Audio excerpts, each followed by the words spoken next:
Was shot out in the Weston neighborhood, I should say, last June. Witnesses say he died in front of the West Park Healthcare Center after a car pulled up and dropped him off out front. That facility does not provide emergency care. Detectives will be updating us on the investigation at Toronto Police Headquarters. They may provide information on a suspect. That's what we're expecting, and we will have the latest at noon.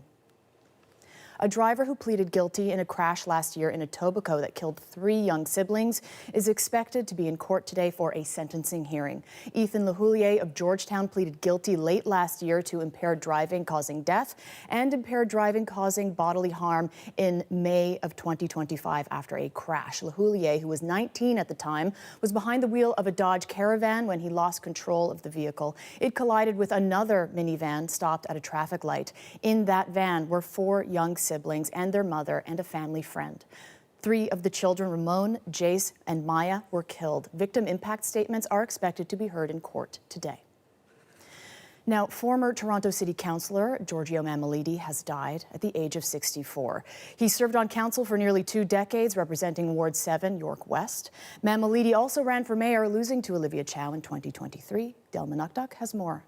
Everything in my ward is insufficient. Giorgio Mammoliti's son says his father passed away around 1:30 Wednesday afternoon and that it was unexpected. In a statement, he says Dad was surrounded by his family when he passed. We are obviously devastated and are left with a tremendous void.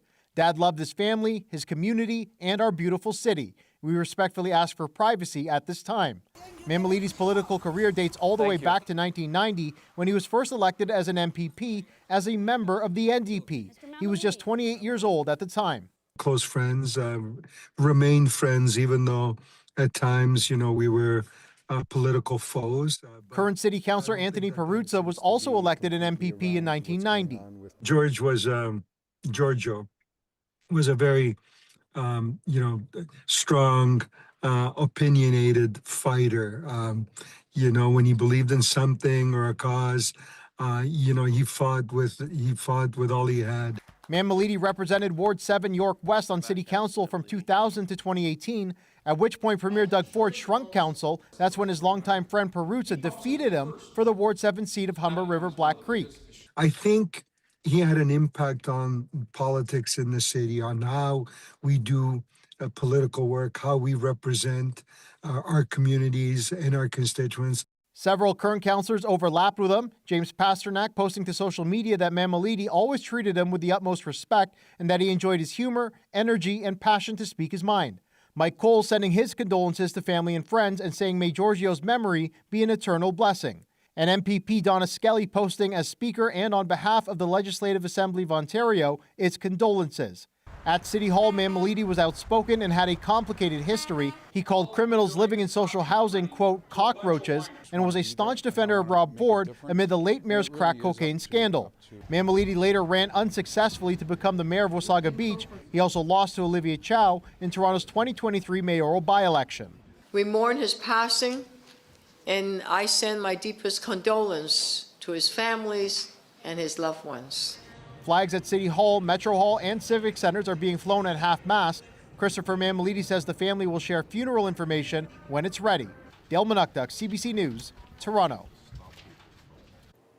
The Crown Royal bottling plant in Amherstburg, Ontario, has officially shut its doors after nearly 50 years in operation. Crown Royal's parent company Diageo announced last summer that it would be closing down and shifting operations to the U.S. The last of the plant's 200 unionized workers have clocked out for the last time, with emotions running high. Dalson Chen was there. There were tears, there were hugs, and there was anger. Here's what some of those workers and their families had to say. Every family here, retirees, generations. I had my nephew here as a student, and it's all gone. It's disgusting corporate greed. She's devastated. She's losing her job, No benefits, no pension. It's tough when you work there 26 and a half years and you're only 54 years old. Where's she going to get a job? It's really challenging, absolutely. My dad's in his 50s, so watching him have to start over after like being given such great opportunities to provide for us is really, really challenging. We live around the corner, so this has been like a staple forever for us, so it's just sad. Last summer, Doug Ford called for a boycott of Diageo products. He poured Crown Royal whiskey on the ground and threatened to pull Diageo products off LCBO shelves. But then, earlier this month, the Ford government announced a deal, $23 million from the company to keep Diageo products at LCBO. But less than $1 million of that is coming to this community. Doug Benecritis, the plant chair here at Diageo, says he's feeling betrayed and also emotional. All week, the emotions have been bittersweet, up and down, depending upon the day, right? Everybody's riding the roller coaster. They were expecting Friday, so when they found out at 1:30 today that it was our last day, it really hit hard for a lot of them. It's hard to hold it together. This tells me that he's feeling so bitter about this whole situation, he plans on boycotting Diageo products for the rest of his life. Dawson Chen, CBC News, Amherstburg. The Canadian government has announced $8 million in humanitarian aid for Cuba. It comes in the midst of a severe food and fuel shortage in the island. As Lorinda Redekop tells us, Cuban expats here are worried for their loved ones. Unavailable again. Maylene Ortega Zulueta tries to call her sister in Cuba over WhatsApp, but no luck. Another blackout. On top of the power outages and fuel shortages, her sister has sent videos showing food prices have skyrocketed. They are surviving. They are in survival mode, and they are everyday blackouts. But she's a fierce critic of the Cuban regime, so doesn't want the government there to benefit. Today, the Canadian government announced $8 million for Cuba, saying it will go directly to people in need, distributed through UNICEF and the World Food Programme. We've been supporting the people of Cuba already, and this is an accelerated program to give them a bigger boost in this certain time. And if more needs to be delivered, or if there's a humanitarian call from the UN or other organizations, we'll assess that. The Foreign Affairs Minister didn't answer repeated questions on why Canada is not sending fuel to Cuba. That's what one group that's repeatedly protested in front of the U.S. consulate would like to see. The Canadian Network on Cuba also says its own multiple aid shipments are worth almost as much as the new federal funding. It's not nearly enough. Canada could do so much more. He also wanted a stronger statement against the U.S. actions in Cuba. We Cubans are really disappointed that the Canadian government does not point to the culprit, to the source of the problem, because the source of the problem in Cuba is the U.S. sanctions. And today, another development. The U.S. government will allow companies to apply to sell Venezuelan oil to Cuba, but to benefit people, not the Cuban government. Lorinda Redekop, CBC News, Toronto. A Toronto hospital is being recognized as one of the best in the world by a premier American magazine. Newsweek has ranked Toronto General Hospital #2 on its list of 250 healthcare institutions. Canada has a great healthcare system, not a perfect one that needs improvement always, but we share this with all of our peers. We're a single team, and healthcare is a team sport. The University Health Network hosted a celebration at Toronto General. It's the highest position achieved by a Canadian hospital since the rankings began in 2019. It's also the 8th year UHN has ranked as the world's #1 accessible hospital network. The rankings are based on a survey of medical experts and patient experience data. Princess Margaret Cancer Care Centre and Toronto Western Hospital also made that list, with Princess Margaret being named the top oncology hospital in the world. This dog sled model is a rare Métis artifact, back in Canada after more than a century at a Vatican museum. Métis leaders unveiled it this week in Ottawa. It's one of dozens of items the Vatican has repatriated to Indigenous communities last year. The dog sled will be kept at the Canadian Museum of History in Gatineau, while experts determine which community it came from. Talk to Max Scherzer. Let's go. Yeah. Scherzer said, I got this. Let's go. John Snyder tells his pitcher, if I walk out there, chances are I'm going to make a change. But he got to the foul line and he jogged to the mound. How you doing, Max? He goes, I'm great. Get back in the dugout. Well, Jays fans remember that moment from the ALCS with Mad Max Scherzer on the mound. Well, good news, we are hearing he will be back in the spring. Multiple reports say Scherzer and the Jays have reached a one-year, $3 million deal. The 41-year-old pitcher and Jays fan favorite was a key player in last year's World Series run, and we'll keep an eye out for him in Dunedin. Plus, the Jays' 50th season begins at home versus the A's on March 27th. You're watching CBC News Toronto. We will have more stories from our city when we come back.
We are hearing from Premier Doug Ford today. The Premier and his Minister of Tourism are holding a press conference with the details on the new Ontario Science Centre. Let's listen in. The chair of the Ontario Science Centre.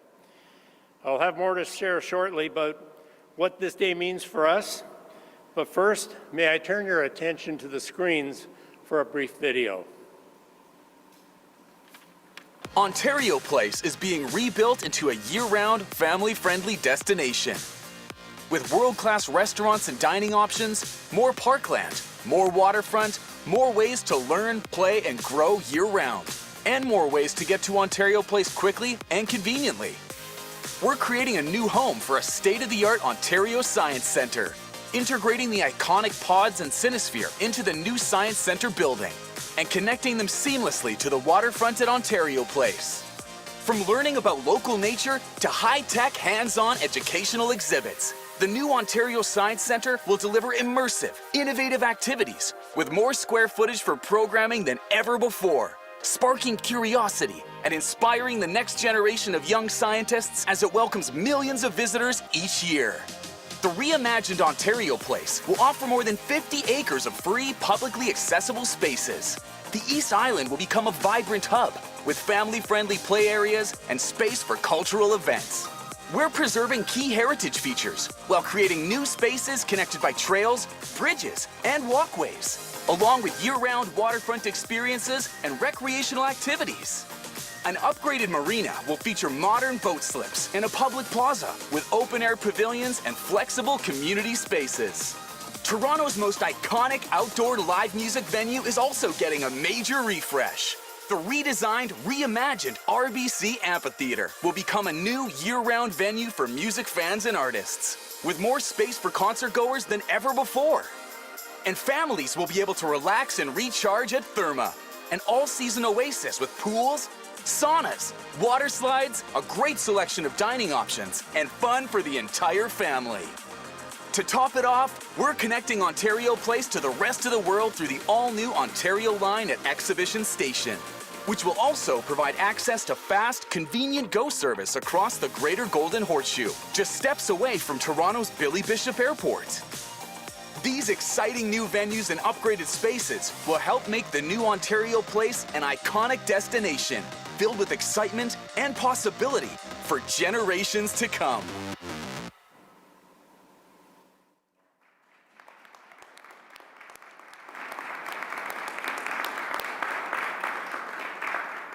Again, good morning and thank you for that warm introduction.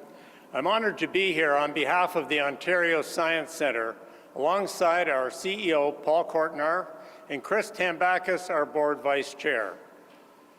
I want to start by thanking Premier Ford for his commitment to the Ontario Science Centre and to STEM education in this province. Today's announcement is truly a milestone moment for the Ontario Science Centre and for our province. Thanks to strong support and significant investment from the provincial government, the Ontario Science Centre has a bold and vibrant future. Here at the heart of the reimagined Ontario Place, our new Science Centre will be a modern, dynamic, and inspiring place that sparks curiosity for all ages. But what makes our new home truly meaningful is its purpose. We will bring science to life in fresh and inspiring ways in a place where everyone feels they are welcome and they belong. A place where families, students, and communities can connect, learn, and have fun together. A place that will open pathways for young people to explore careers in STEM.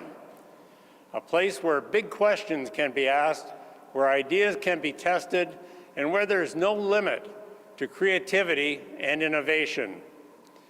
This announcement is especially meaningful to me. Like so many of you, I have wonderful memories of bringing my children and grandchildren to Ontario Place and to the Ontario Science Centre. Standing here today truly feels like a full circle moment. These iconic places that shaped my family, the countless Ontario families, are now poised to inspire the next chapter of discovery in our province. It's a powerful reminder of how deeply the Ontario Science Centre touches the lives of children and families across generations. I feel a profound sense of pride and responsibility for this next chapter. Together, we're building an Ontario Science Centre that will continue to inspire generations and help shape the future of Ontario. We can't wait, and thank you again for being here. And now it's my pleasure to introduce the Minister of Tourism, Culture and Gaming, the Honourable Stan Cho. Minister.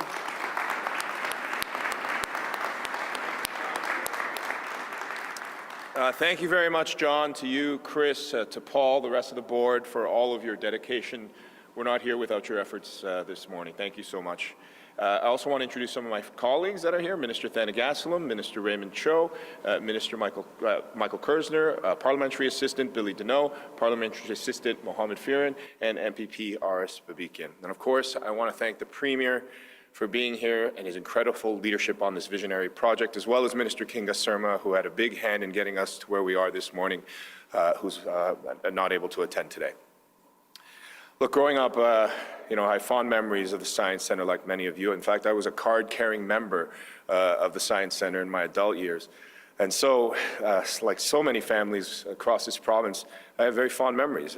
The excitement of coming here, every visit, the joy, the curiosity that came with every trip, the wonders of the world, the universe on display for all of us to learn, to ask questions, and yes, of course, the silly putty in the gift shop afterwards. And Paul, I'm hoping that we still have that silly putty available at this new location. The Ontario Science Centre inspired our minds. It helped build a lifelong love of learning, exploration, science for a generation of kids, and that includes me. And that's why, much like Ontario Place, it was heartbreaking to see its decline. And while past governments of all stripes, they sat on the sidelines waiting to the point where this building was literally falling apart. So I'm really proud to be part of a government that recognizes that unleashing the potential of institutions, iconic institutions like the Science Centre, are of paramount importance. It's important not just for today, but for the next generation of kids and for our province as a whole. For more than 55 years, the Science Centre has been one of Ontario's most popular, most valued cultural and public assets, bringing hands-on learning and scientific discovery to families, students, and communities across Ontario. And now it is time to turn our attention to the next 55 years and how the Ontario Science Centre can continue to deliver on its very important mandate. And while construction on the new Science Centre moves ahead, the interim location, I want to remind everyone, at Harbourfront Centre continues to operate, ensuring that visitors will still have access to high-quality educational programming just steps away from the Science Centre's future home. And I know the team, I spoke with the board yesterday, is already working on the fantastic programming that they will offer in that new permanent home. This transformation is part of a broader vision, a vision to unlock the full cultural and economic potential of Toronto's iconic waterfront. And as momentum continues to build along the shoreline, our government is taking steps to ensure that this growth is coordinated, intentional, and protected for the long term. We are laying the groundwork for a more connected, vibrant waterfront, one that strengthens tourism, supports local businesses, and welcomes visitors from all over the world. And by protecting and elevating our world-class public and cultural assets, we're showcasing Ontario as the premier destination we know it can be. The future Ontario Science Centre shows what's possible when vision and leadership intersect to create something powerful and lasting, something that childhood me and the countless science-loving kids who will come after will love for decades to come. And now, the man who's really behind leading the charge on this transformational, once-in-a-lifetime, cultural, iconic asset, we're not here, folks, without the person who's really steering this, and that, of course, is the Honourable Premier of Ontario, Doug Ford. Thank you.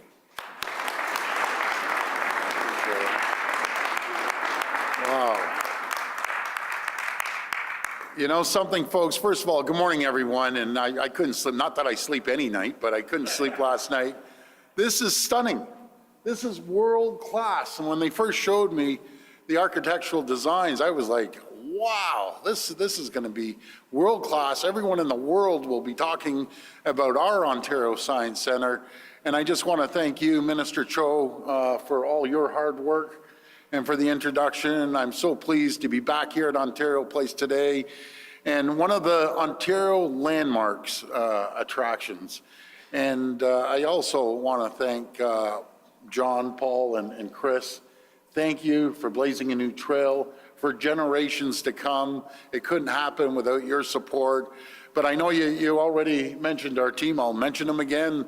I'm alongside here Minister Cho, Kersner, Thanagasalam, PAs Babiki, and Denault, and Feren. And did I forget anyone there? Was that enough? Who did I? Harris, I got everyone? Okay. I also want to thank Minister Surma that went through the tough haul of getting this done. So I don't know if she's watching, but congratulations, Minister Surma, for getting this moving as well. And as I said earlier, I want to thank John for your leadership at the Ontario Science Centre, as well as Paul and Chris. It was great to be with you and so many leaders helping build our province. Do you know what was great, John? When I got out of the car over on the other side, some folks from the Science Centre were there, wonderful women that they're driving this whole project along with Infrastructure Ontario, the Ontario Place, and everyone else. Folks, I am pumped. I've opened up many roads and highways and hospitals and buildings and manufacturing building, but I've been dreaming of this ever since I was a city councillor, and it's coming to reality. You know, we're a world-class city, Toronto. We need world-class destinations when people come to our great city and our great province, and this is going to be iconic around the world.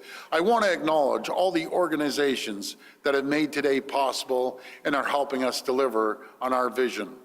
And first of all, Ontario Place, including when I pull in all the construction workers, they're all hooting and hollering, they're pumped up. They're going to, you know, they're working. It's going to be millions and millions of working hours that are going to be put into not just on Ontario Science Centre, but Ontario Place and all the construction workers, starting off with GIP, Ellis Don, and all of our union trades, and I'd love to see union workers here. Infrastructure Ontario, they said HPA, this is the architects. I've never met them before, I don't know, but they are world class. I'm going to try this. Terrari Pontarini Architects, is that good?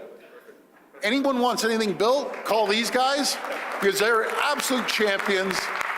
And I said to the team before, I want something iconic.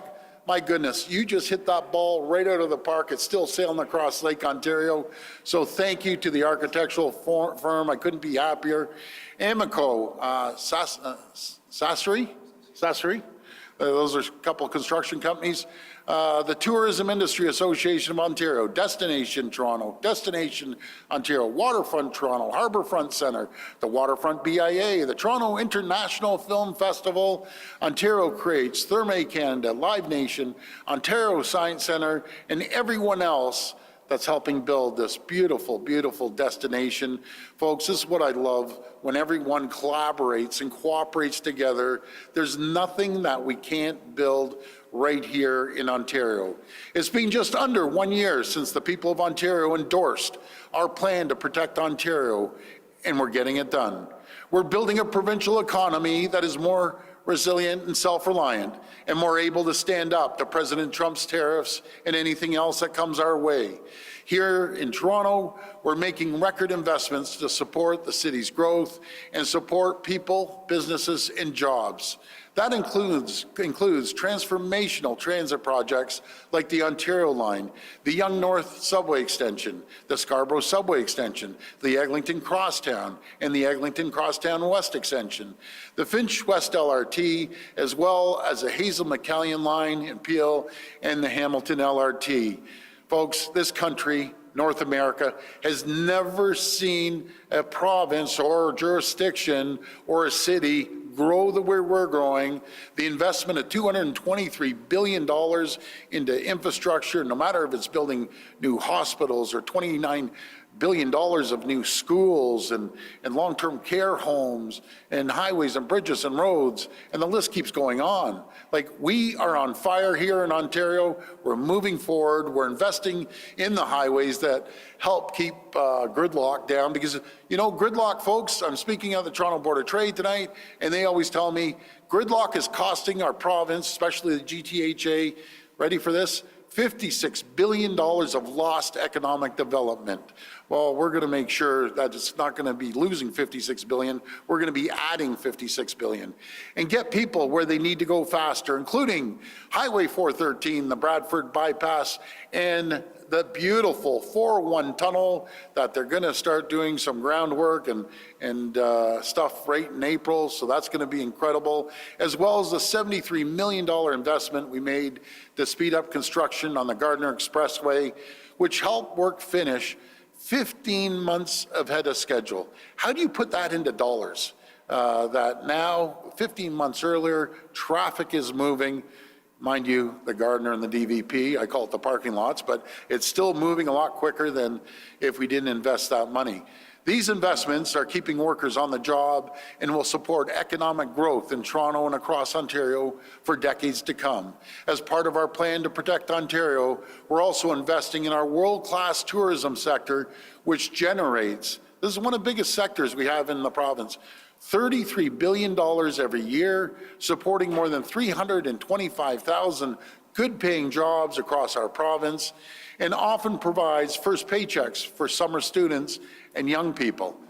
You know, Stan, I wish I was a young person getting a job here. That would be the best summer job you could ever ask for. We're strengthening the cultural institutions and destinations that have inspired generations of people across our province, and that includes Ontario Place. The new Ontario Place will be an iconic part of Toronto's waterfront. With one of the largest public parks in downtown Toronto, I'm going to repeat that, one of the largest public parks in downtown Toronto, featuring 50 acres of free public trails, green spaces, tons of trees. The mayor's going to like that one. Tons of trees, waterfront access, and family-friendly attractions, as well as Live Nation's revitalized year-round amphitheater. The place is gorgeous, the designs they have. They want to start in 28th. I'm trying to push them to 27. And of course, Therme, Canada Spa, and Water Park on the West Island. I got to tell you, I had a friend go to one of the Therme spots. I don't know where it was, somewhere over in Europe. And this is a well-seasoned person that builds a lot of buildings. He says, I've never seen a place like it. And he took pictures. It's going to be spectacular. Once complete, the revitalized Ontario Place will attract up to 6 million visitors per year, 5,700 jobs, and add $420 million to Ontario's GDP just during construction. So think of the millions and millions of hours that people are bringing home a paycheck and being able to pay rent or put a deposit down on a home or a mortgage, or maybe doing things you might otherwise not to do. This is creating massive amounts of employment. And once it's all done, and we're going to support over 2,000 full-time, part-time jobs during operations, transforming Toronto's waterfront into a world-class, year-round destination. One of the main attractions of the new Ontario Place will be the reimagined Ontario Science Centre, world-class. This is going to be iconic, and it reminds me of Australia on Sydney. You know, the beautiful theater and they have down there. That's what people are going to be talking about, the Ontario Science Centre. And again, I'm so pumped. I can't wait to meet these architects. They're world, I just can't. I love these guys. They're going to build everything in Ontario now. Today marks a major milestone in that vision, as I'm proud to announce our government has awarded the contract to design and build the new Science Centre. The new Science Centre will be located in a state-of-the-art, fully accessible facility with more programming space than at the previous site. The Science Centre will incorporate the iconic Cinesphere. I just walked through that Cinesphere. It's going to be unbelievable. With improvements to support Ontario's film and television industry, renovated and modernized pods that will house science-themed exhibits, and interactive experiences with modern, light-filled spaces and views of Toronto's beautiful waterfront and skyline, which you can see in the final designs here today. The millions and millions of visitors coming to this Science Centre and Ontario Place will have convenient and affordable travel options, with public transit just steps away thanks to the expanded GO train service and the new Ontario Line subway at Exhibition Station, I should say. And all of this will be built by Ontario workers, and I emphasize this, so this is great. Ontario workers using Ontario steel, lumber, and other products wherever we can, so Ontario tax dollars support Ontario workers. I'm looking forward to getting the shovels in the ground this spring, and I can't wait to be back for the grand opening. I want to thank everyone involved, and may God bless the people of Ontario. Thank you.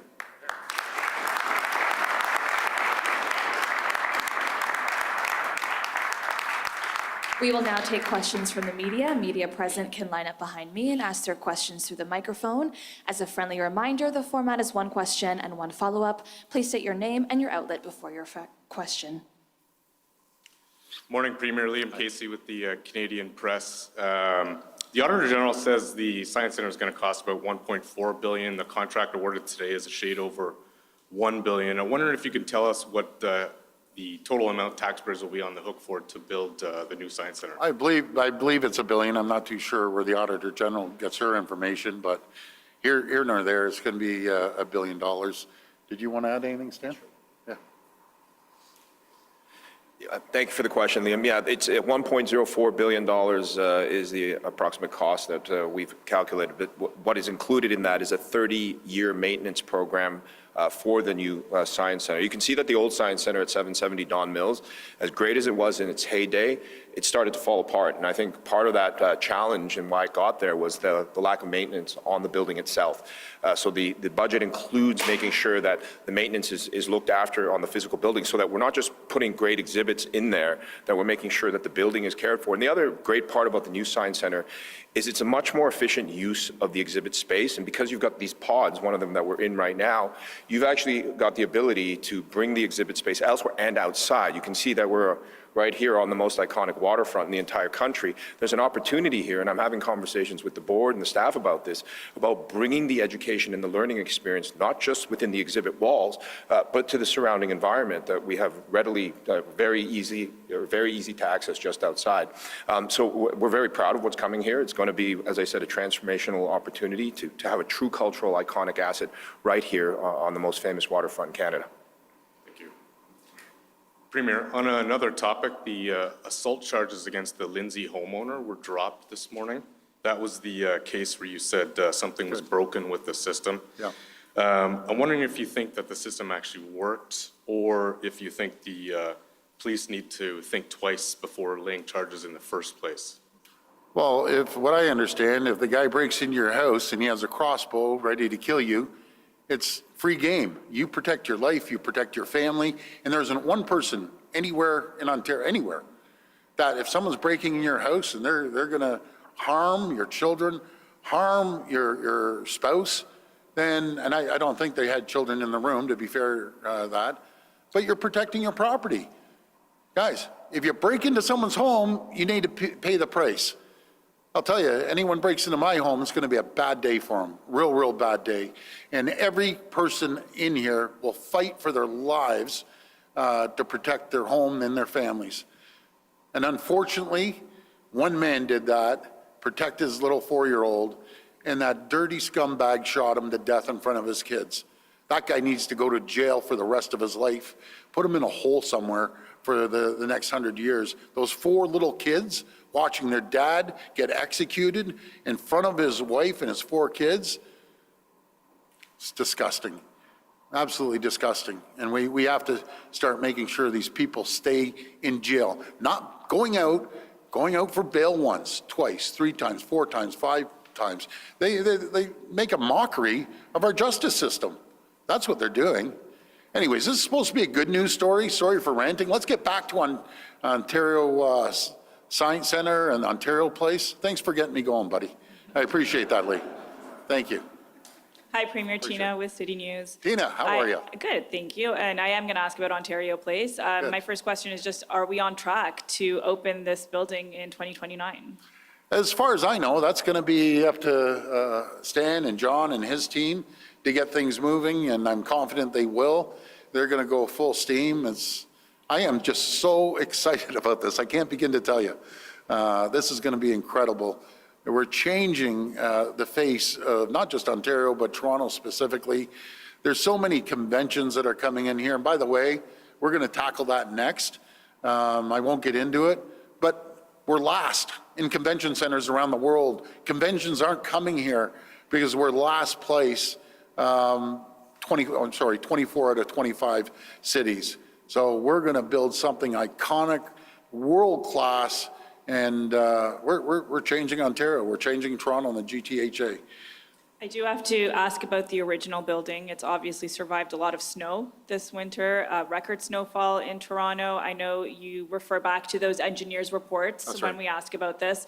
They never explicitly said a full closure was necessary. So why not, keep it open while we wait for the construction of this building, which is still years away?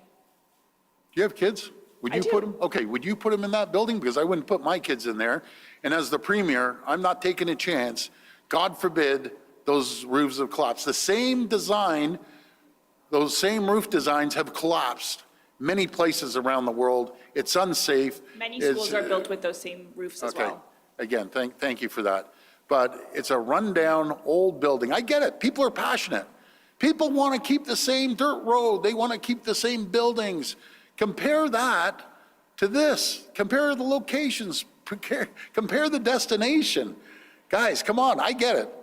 But don't let, I've learned many things in politics, don't let the 10% that don't want to build anything, they don't want the 413, they didn't want the 407, they don't want the Bradford bypass, they don't want anything built, they don't want this revitalized, they want to turn this into an old rundown parks with dandelions. Don't listen to the 10%. The 10% want to direct 90% of the population that wants to move forward, that wants to make sure we have great economic development and attract people from around the world. We have to move forward, and the 10% are usually the noisiest. But the 10% that didn't want to change us, John, I'm going to ask you, can you please make sure they're first in line? I want to thank, no, honestly, I want to thank them for their passion. I get the passion. You're used to an old building, that's fine. But make sure everyone that's bought a membership, they need to have priority, making sure they're the first in line, and they're going to love it. And I want to thank them for carrying that membership. They're hardcore, devoted people to the Science Center. I actually think the world of them. So we need more people like those folks. And I also would like to make sure that all the construction workers, they're right in the same lineup. So we got to take care of the people that built it and the people that have supported the Science Center for many years. They're great, incredible people. Premier, in the renderings, we don't see the $400 million Garage Mahal parking garage. And I'm just wondering, is that intentional? Are you thinking about moving it to across the street back to the exhibition grounds or something like that? Rob, I like you. But you can't help yourself. I'm going to give you serious counseling. It's not a Taj Mahal parking lot. It's a parking lot that we're going to garnish income. It's going to be a massive asset. I don't know where you want to park the people out in the lake or whatever, but it's going to be right over there. It's going to be a few thousand spaces. It's going to generate a massive amount of income. We're going to pay it down, and then hopefully you and I are still around when we're sitting there counting all the money coming in from the parking once the amphitheater gets done and this gets done, and we have over 6 million people that are coming here. Hopefully a majority will take transit, but a lot will park, and we're going to make a lot of money on that parking lot. My dad taught me, Rob, if you ever invest in a parking lot. Low overhead, low amount of salaries, and you make a killing. Unfortunately, I never invested, neither did my dad, so we stuck with the label business. But anyways, thank you. You mentioned in your remarks about conventions and Toronto's not doing very well in conventions. Are you hinting at changes to the Metro Convention Center, a renovation there? Because that's quite an old facility. Yeah. Is something looming on that front? So we're known as one of the worst convention center places anywhere in the world. You go into the convention center, you go up, you go down, you go up, you go down, you go across the street to the other building, and it's only on 6-7 acres. Stay tuned, folks. Another world-class announcement is coming right here to Toronto. We're going to go from last to first in the world. When is that? Sorry, just follow up, Premier. When would that be? Like soon, like this year you'll be announcing it? Yeah, this year we'll announce it. But I'll make sure I call you first. Thank you. Thank you. do you know what the problem is, folks? I really like these meetings. I do. You know these guys for 10 years. They take a few shots at you, but I'm all good. I got a thick skin. Hi, Premier. Have Therme or Live Nation helped pay for any of the ads your government has run promoting the Ontario Place development? And if not, why not? I'm not too sure if they're paying or not. Stan, do you know if they're paying? No, we're taking care of it? Okay, go ahead. Yeah, you know, when you have a project like this, you have many partners that come to the table, whether they're a successful bidder on the procurement process through the marina or the live stage, you know, the garage goes out for procurement as well. We're all rowing in the same direction to build this legendary infrastructure. There'll be a day when nobody will remember who was responsible for revitalizing this waterfront, and there'll be a day where my kids and their kids are the ones that are the benefactors of this. So, you know, we're excited about the bigger vision, which is an actual destination spot on the most iconic waterfront in Canada. That's what this announcement is about this morning. We're excited for this because people are going to enjoy this for generations to come. I hope they never forget who got this going. And it's not about me. It's about our government that's pro-business, pro-attractions, pro-jobs. This is going to go down in history. They're going to remember that the PC party actually had this vision. What do you say to taxpayers who don't think that it's a good use of their money to run ads making this project and the PC party look good? Okay, well, okay. So let me answer it directly. This is going to create millions and millions of working hours. We have to promote Ontario. We have to promote Ontario to the largest market in the world that's south of the border. I want Americans to come to Toronto. I want Americans to come to Ontario. I want people from around the world to come to Ontario and visit the Ontario Science Centre, visit Ontario Place, hop in the car, drive down to the destination Niagara.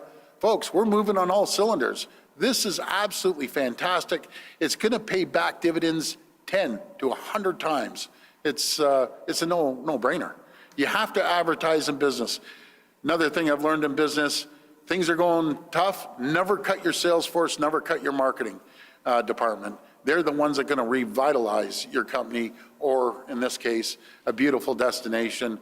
We're going to tell the world that Ontario is the #1 destination to come and visit. Hi, Premier Jeff Gray, Globe and Mail. I just wanted to see if you and the minister do you still stand by the rationalization, leaving aside the designs and you call them stunning and so on, leaving aside all that. Do you still stand behind the reasoning that this is cheaper than keeping the existing building open? Because the math doesn't seem to work on that. Oh yeah, no, the math works real well. That was an old ripped out, well, I'm sorry, but the old one, terrible location, first of all.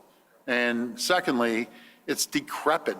The stories I saw, everything or heard from mold to, it was just unsafe. But to tear it down and try to rebuild it, I'm going to pass to you, Stan, because you're more familiar with it than me. But I'll tell you, it would probably take twice as long, and you've got an old dumpy building.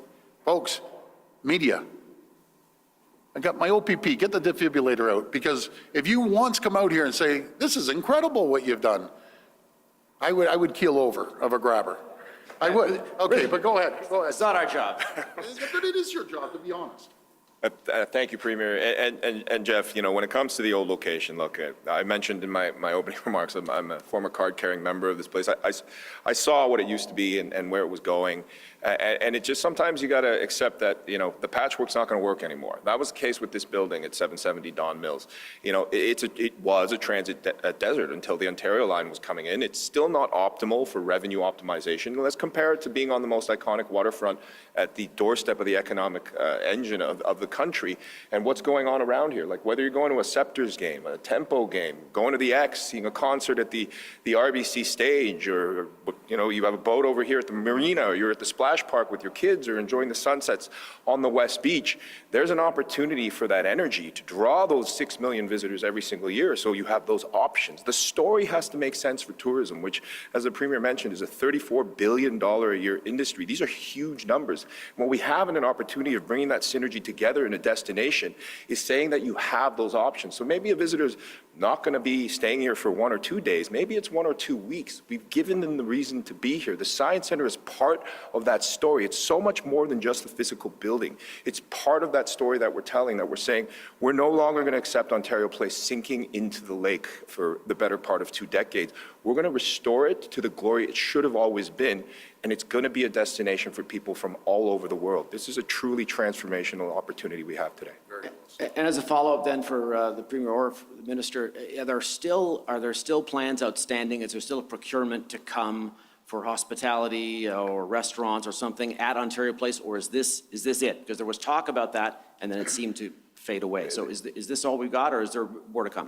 Just stay tuned, like the Premier said. This is just the tip of the iceberg on the story we're telling on the waterfront, whether it's the harborfront revitalization, food and beverage, of course, procurement will be going out as well, the marina. This is part of that story I was talking about, Jeff, and I know the Premier is holding his tongue because when he says that great things are coming to the waterfront, he means it. I mean, this is going to be one of those transformational moments that we will look back on in history and say, I remember when this was announced.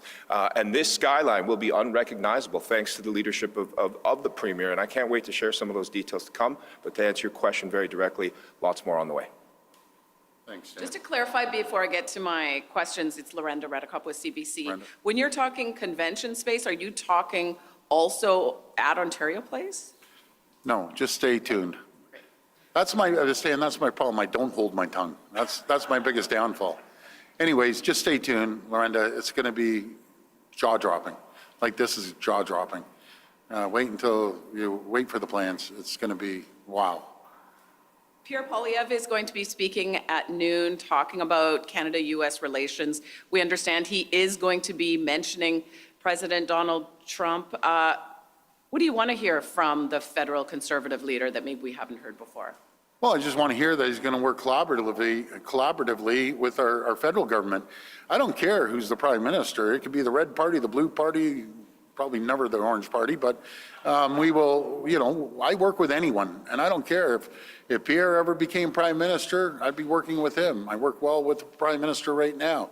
So let's all work together. Let's start diversifying our trade, which we're doing. Let's start cutting taxes, putting money back into people's pockets and businesses so they can reinvest. That's what I believe in. So I wish him all the best, by the way. I have nothing against Pierre whatsoever. So it's been a year since it was right near the end of the election campaign. Yes. And you said you wanted to be Premier forever. A year later, do you still want to be doing this job forever? I want to be Premier forever. I'm just pumped up. We're getting things done. But I don't get the credit. It's about everyone else we're working with and my team. I would not be here if it didn't have the best team. Our family's been in politics for 3 decades, 3 generations. I've never seen a more talented, qualified team ever in politics. So I just want to thank our team and all the collaboration that we're working with. Again, I love Wab Kinew. He's an NDPer. I told him I'm going to give him some political counseling, but I love the guy. He's amazing. Same with David Eby. Same with Premier Holt, being a Liberal Premier. We don't care. We all work together. Same with Olivia Chow. Olivia's going to see this and she's going to say, you're right. This is beautiful, stunning. I like Olivia Chow. She's doing a good job and we're going to continue working with her. So I forget about the politics. I don't care what political stripe you're from. If it's good for Ontario, we're going to work well together. If you attack Ontario, it's not going to be a good day for you because I got to protect the people. Good morning, Premier. And that's a message to President Trump, too. Momin Qureshi, 680 News Radio. I don't know if this is for you or for the minister.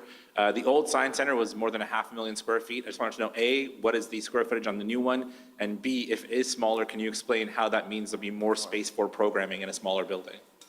I'm really glad you asked that question, Momin. So the old Science Center was approximately 500,000 square feet. The new Science Center is going to be approximately 400,000 square feet. The facility itself will be 220,000 square feet.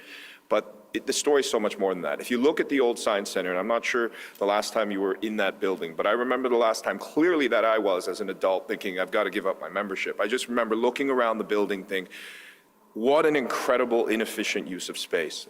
Large hallways, lots of office space, big pillars and barriers in the way. You had to go a long distance between exhibits. I mean, it just didn't make sense for the flow of learning. And anyone with kids can tell you, it's a long travel time between exhibits, you can start to lose the experience, the attention spans. This is completely different. When you're looking at the 220,000 square feet of the building itself with 120,000 square feet of a direct exhibit space, it's efficient, it flows, it makes sense. Look at the pod we're sitting in. There's a story of 5 pods that are 40,000 square feet. Some of them have these iconic views of the skyline behind us looking out across the lake. You can see Hamilton clearly. On a clear day, you'll see Niagara, the mist off the falls. You can look to the east. You really get a sense of where we are and drawing that nature into that learning experience. So not only do you have a more efficient flow for the learning experience, you have the opportunity, as I said, to draw the outdoors in and the indoors out to make that part of the learning experience. And as I said to the board, I'd really like to see us encompass all 4 seasons into that learning experience, and what better place to be than right here on the most iconic waterfront in Canada. But the actual exhibit space is a lot larger than the old exhibit space. Premier, question for you on another matter. Yesterday at City Hall, a report came to the Infrastructure Committee about life after speed cameras, saying that some of the measures that you want, speed humps, roundabouts, those types of things, could take up to 13 years to build out, and that some of those things are just not possible in some of the main routes in the city. They're not practical.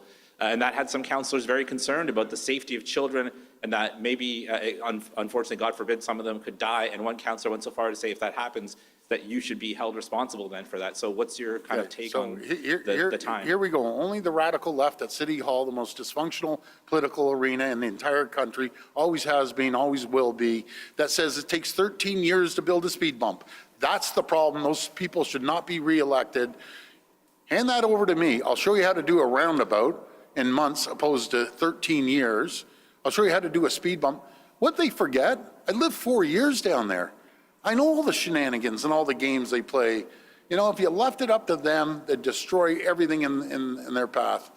And everyone would be driving around on a horse and cart. So I just got to ignore them. If you want a speed bump, rather than Parkside Drive, is it, that they gave out 70,000 tickets? Let me repeat that. 70,000 tickets? Wouldn't someone with a half a brain think, you want to slow down traffic? Let's put some speed bumps in there. That would actually probably take a week to get done if they expedited it, because they know the cost of them, and put them in. As simple as that. Simple as that.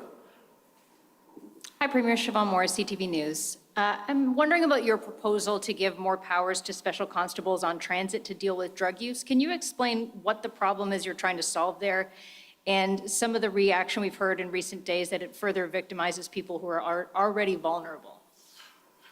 Okay, here we go again. So, do you understand people are scared to go on the subways right now? They do not feel safe on our subways. We have TTC constables, I think the world of them. They don't have full powers. I don't believe they should have full powers. Toronto police should have full powers. But when you're sitting there and some guy's drugged out, he has a needle in his arm, jacking it into his arm, it's ridiculous. They need to get off the subways and make the subway the safest subways. Now, you talk about help. No other government has put in $530 million to create heart hubs. Heart hubs that they're going to put a shelter over their heads. They're going to get them off drugs, give them as much help as possible, find them gainful employment. That's what we believe in. I sympathize for these addicts. I want to help them. But I'll tell you one thing, I'm not going to have some drug injection site shooting up all over the streets, needles everywhere. I talk to these people that live in the neighborhoods. They despise them because they make their area unsafe. And then they need money for drugs, so they start breaking into garages, start breaking into places. You know, I know the system inside and out. We're going to help these people. We're spending hundreds of millions of dollars to help these people, and I want to get them back on their feet and be productive in society. That's what I want to do. I don't want them shooting up in the subways. Unacceptable. I was looking for your reaction to the early closure of the Diageo plant in Amherstburg. The union there is really upset. They say that they don't believe your government. And that was Premier Doug Ford and Tourism Minister Stan Cho announcing the plans for the new Ontario Science Centre, which sounds like a bit of a hybrid of the Science Centre and Ontario Place, which is its new location by the water. The new building will incorporate features like the Cinesphere and the Pods attraction that we remember from the old Ontario Place theme park. In the backdrop today of the renderings of the new building, the Premier said he's, quote, pumped about the new Science Centre as a transit-connected hub of recreation and learning. But when will construction begin? Let alone, when will the new Science Centre open? Well, that announcement was light on those details. Premier Ford did say that they expect to break ground in the spring with a potential opening date in 2029. How did we get here? Well, the Ontario Science Centre's Don Mills location closed its doors in 2024 after an engineering report commissioned by the province flagged structural concerns with the roof. The plan to move that landmark to the Ontario Place site down by the water received a lot of backlash at the time because the old site was a fixture in the Thorncliffe Park neighborhood, a part of town with otherwise limited recreational spaces. Now to today, we just heard in that announcement that construction of the new building, which incorporates features of the Ontario Place theme park. Remember, also the Thermea Spa will be built around there too. This entire site, if on track, the province says will open in 2029. In the meantime, though, there is an interim Science Centre site at the Harbourfront Centre. You are watching CBC News Toronto. We will have more on that story and others from across our city when we come back.